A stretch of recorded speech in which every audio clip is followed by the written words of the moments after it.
Good evening. My name's Vivek Venkatesh. To be quite honest, I feel like a fraud speaking to you today about how my work might help us to live better. That's because my research, my art, my creative writing, they're all inspired by my hate. So living better through hate, that doesn't really have a great ring to it. This being said, I do work on how to untangle hate, how to get beyond polarizing conversations and the constant othering that can fuel this hate. My teaching, my films, my performances are about creating spaces where we can engage in discussions about the issues at stake without these conversations degenerating into a series of personal attacks. I play in two bands, Landscape of Hate and Landscape of Hope, both of which provoke, titillate, and challenge audiences to confront their conceptions of hate. And all of this work is wrapped in a frame of social pedagogy. This is a way of constantly reflecting and articulating your position in relation to other perspectives, including where you so profoundly disagree with the other. Imagine being so agile that you stop othering those with whom you disagree. In social pedagogy, not only should you not turn a deaf ear to those whose opinions are different from your own, you must seek to understand the rationale for such divergences in opinion, including where you feel a deep-seated anger, resentment, and yes, even hatred. So what can social pedagogy look like? Like this: Plural. This is a mobile app that we've designed and we're using in workshops currently with youth from marginalized communities. So workshop participants, our youth collaborators, use Plural to share multimedia stories that describe their experiences with discrimination, with how they cope with being marginalized. But unlike other social media platforms, Plural does away with the three features that define social media: liking, commenting, sharing. Each story stands on its own, not reliant on the knee-jerk reactions that are dominant in social media. And this is social pedagogy in action: learning to listen to multiple points of view and respecting the stories of those who are most often excluded. Youth who've used Plural with us, both in Norway and in Canada, have spoken to us about how they're constantly searching for that search button, that share button, that like, where can I comment?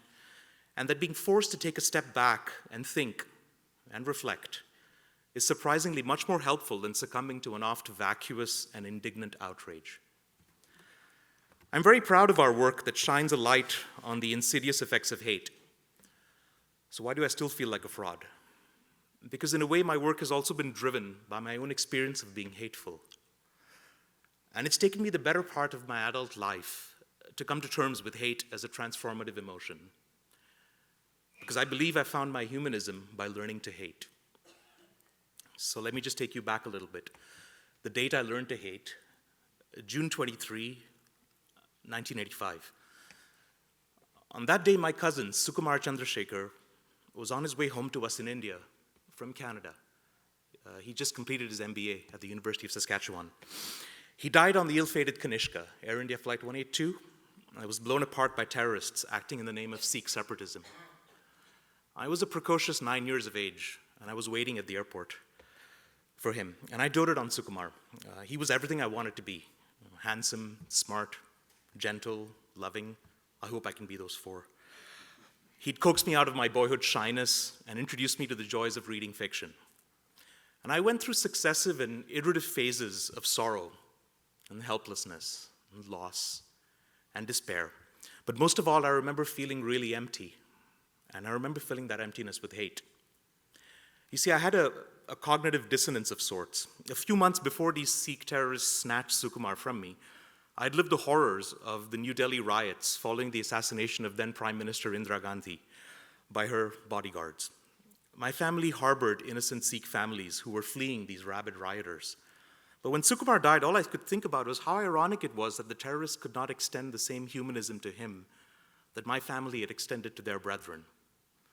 But my family taught me that the actions of a fanatical few don't represent the whole, and that resilience to hate comes from accepting the other within ourselves. So today, 34 years after Sukumar's murder, I realize that my hate has guided me to living better. I've committed my work to developing practical tools that give voice to those who suffer from being othered. That's our brand of social pedagogy. Social pedagogy is about drawing you out of your echo chambers, We all have them, these spaces that are inhabited by only those who share our opinions. This doesn't mean that I propose that somehow we must be in constant conflict with one another, especially with those whose views are very different from our own. Social pedagogy is instead the means by which you can listen to multiple perspectives and spend time reflecting on the differences between the us and the them. This is important to understand for not only those of us who have to cope with the effects of discrimination, but also for those who dish out the hate. Take, for example, a key reflection of participants in a recent project where our team interviewed former right-wing extremists. Amongst other things, we wanted to know how these extremists joined their fringe movements, what motivated them to stay. And all of these participants recounted how, when they were young, they had been exposed to hateful rhetoric about the other. And they all regretted not having the familial and communal structures that might have helped them to see the error of their ways. To think of where I might have gone should I have given in to my hate.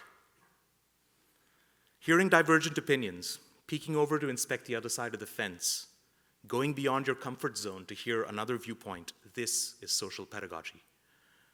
I think often of Sukumar and the 328 others who perished on the Kanishka. And yes, sometimes I still hate those who killed him. But I've learned to listen beyond the cacophony of indignance and to not fall into the trap of arriving at a consensus through a dilution of viewpoints.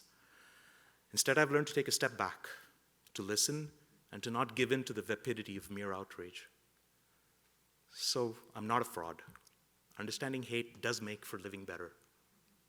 June 23, 1985, I discovered my humanism within my hate. Thank you.